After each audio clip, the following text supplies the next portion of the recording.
What's up, lore masters? This video is going to be an analysis of the DS9 episode Inter Arma Einem Silent Legis. Unlike other episodes, I'm going to give a brief synopsis of the episode itself and then discuss the more overall arcing points.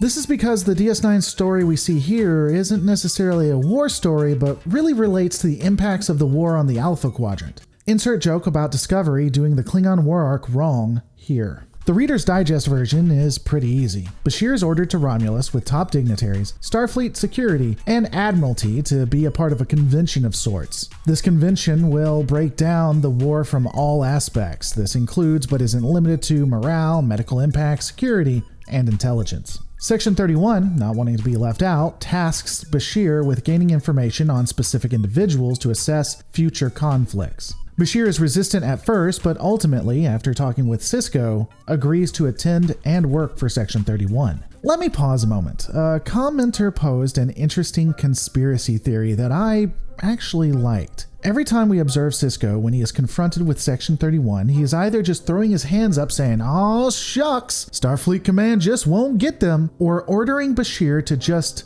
go along with it. Is it possible that Sisko was working with or was a Section 31 agent? I mean, he either seemed powerless in most instances to stop them or wanted to help. This is also a man that used biogenic weapons against defenseless people to get one person. Seems very ends justify the means to me. Regardless, Bashir goes to Romulus and teams up with Admiral Ross to capture Sloane. While this is in the works, Sloane would order Bashir to gain information on a Tal Shiar agent. Ultimately, Ross is incapacitated and Bashir left alone with no help. He reaches out to a Romulan friend who tried to help him prevent the fracture of the Romulan Federation alliance. Everything would not be as it seems, though, as Sloane is caught and identified as a spy for the Federation that had gone rogue. Sloane would try to resist and would ultimately be killed. This revelation would result in Bashir returning to DS9 and the Romulan that he had reached out to, his newfound Romulan ally, imprisoned, possibly killed. Bashir is able to put everything together and confronts Ross, discovering that the Admiralty had been in league with Section 31, and were left with one conclusion.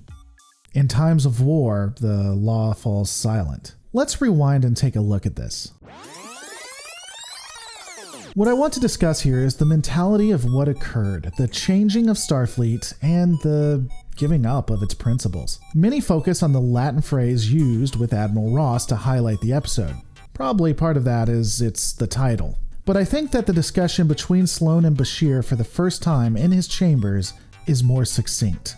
Put simply, Bashir responds to Sloane with a simple sentence. This war isn't over, and you're already planning for the next. It never fails. Anytime I talk about the latter part of the Dominion War, people always say that I'm becoming too much of a Dominion apologist, that I simply hate the Federation or Starfleet. But put quite simply, to try and justify what Starfleet becomes at this point is, at best, looking at it through TNG rose-colored glasses, and at worst, simply Federation propaganda. I don't even think that Ira Bear would say that Starfleet were the good guys by the end of all this. He'd probably say they were just a much lesser evil.